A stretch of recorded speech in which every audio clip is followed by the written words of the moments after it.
Ain't no either or. Ain't no gray area with me. If I'm fucking with you, I'm fucking with you. If I'm not, I'm not. So at that point that Pac decided to ride with me and be on death row. Many fans think that this testimony could be a game changer in the legal battle. As you probably know, the legal system is often swayed by credible witnesses, and having a former bodyguard speak out against Diddy could strengthen Cassie's case. In the latest episode of his podcast, Collect Call with Suge Knight, dropped on Friday, Suge unleashed a storm of shocking accusations against Diddy, and things aren't looking good for Puff at all. The Death Row Records CEO revisits the long-standing rivalry between him and the bad boy mogul and spilled the tea on Diddy's alleged violence towards women. But what does Suge have to say this time? Hey, I'm Kat, and welcome back to Rumor Has It. I mean, you got to be able to do that type of to a woman and other women, but it's not new. It's not like it's new news.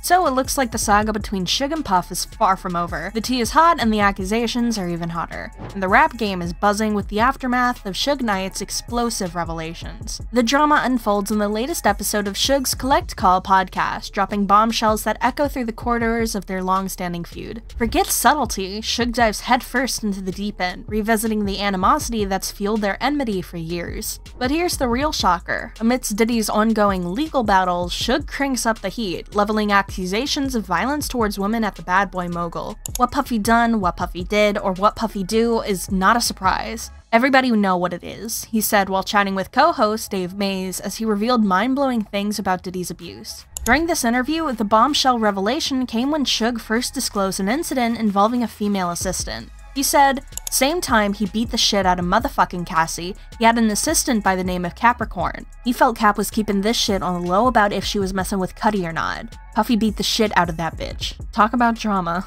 But Suge is not backing down, and everything he says further cements Cassie's accusations against Puff Diddy. Suge clearly doesn't mind exposing this side of Diddy that's been kept secret for far too long. He once made a side joke about it, saying, Puffy, I don't want to see you go down, but if you need a celly, I'ma grant your ass my cell, boy. Have your cook game working. I don't want no head, but you gonna be cleaning toilets. And now it looks like he's keeping to his word, revealing every one of Diddy's secrets relating to the abuse. Suge, who is currently serving a 28-year prison sentence for a fatal hit and run, further revealed how Diddy was so good at covering his tracks.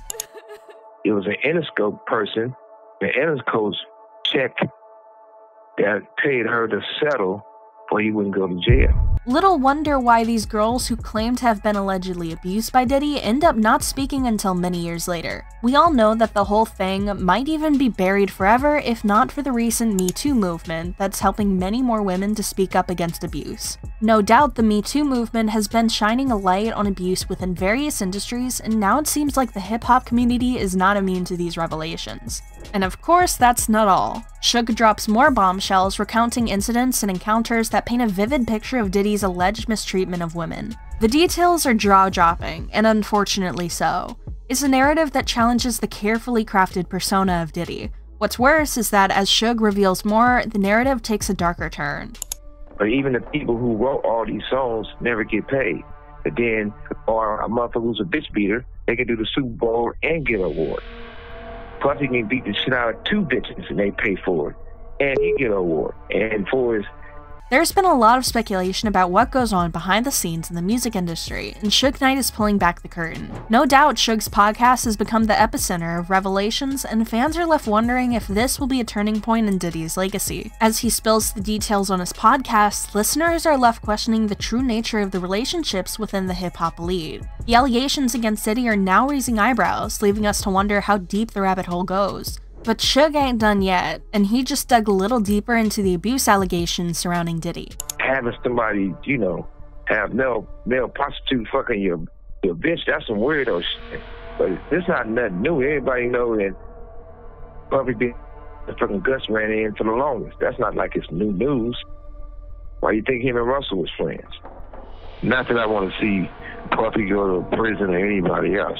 As you may have already heard, this isn't the first time Diddy's been accused of violence and sexual abuse. And with the legal battles between him and his ex-flame Cassie Ventura that just ended over a week ago, many of these alleged violent episodes were revealed in the lawsuit, including the multiple sexual abuse allegations Suge mentioned in his podcast. For those of you who aren't familiar with the story, the bombshell allegations against Diddy came to light when Cassie, a former Bad Boy Records artist, filed a lawsuit against him. You can of course check out our other videos on the topic, but to catch you up to speed, in the lawsuit, Cassie allegedly stated that Diddy subjected her to years of abuse, including physical violence, emotional torment, and sexual assault. Yeah. Diddy later apologized publicly, but still, it raises a lot of questions in fans' minds. Many fans are expressing their shock and disbelief on social media, while others are demanding accountability, one that probably includes putting Diddy behind bars. The hip-hop community is divided, with some questioning the motives behind these allegations and others calling for a thorough investigation. Despite the fact that the legal storm barely manifested into a severe issue, as it only lasted a day until Cassie and Diddy settled, it didn't fail to expose a troubling side to Diddy's personal life. The details are nothing short of bone-chilling, and since then, things have taken a wrong turn for the bad boy mogul. According to the suit that was filed on the 16th of November, Diddy was said to have allegedly forced Miss Ventura to engage in sex acts with the male sex workers while masturbating and filming the encounters. Allegedly, he also forced Cassie to carry guns around, even when she supposedly told him that she was uncomfortable doing so. The lawsuit also planted a light on more violent speculations and drug abuse on several occasions. The lawsuit revealed Cassie recounting times when Diddy would allegedly fill her up with drugs and alcohol, and this caused a serious substance abuse problem for Cassie in the long run.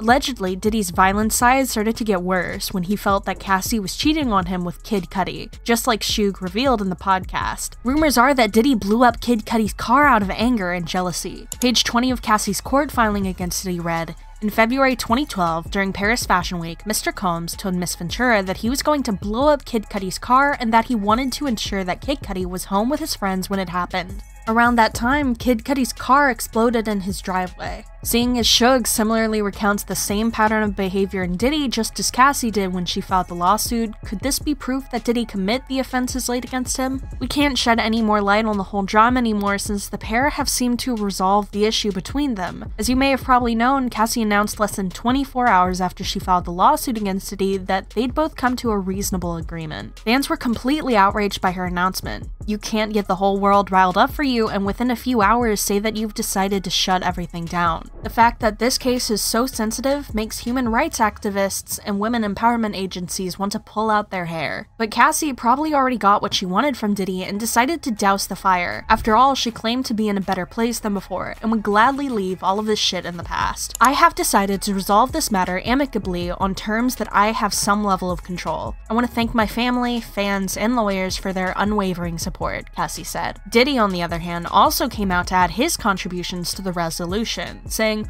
"We have decided to resolve this matter amicably. I wish Cassie and her family all the best." Yet, over a week after the resolution was publicized, another allegation was laid against Diddy for sexual abuse. This time, Diddy not only supposedly sexually assaulted the victim, Joy Dickerson Neal, but also recorded the act and allegedly subjected her to revenge. At this point, many fans are clamoring for Diddy's ass to be sent to jail, but it doesn't seem like that will happen anytime soon, unfortunately.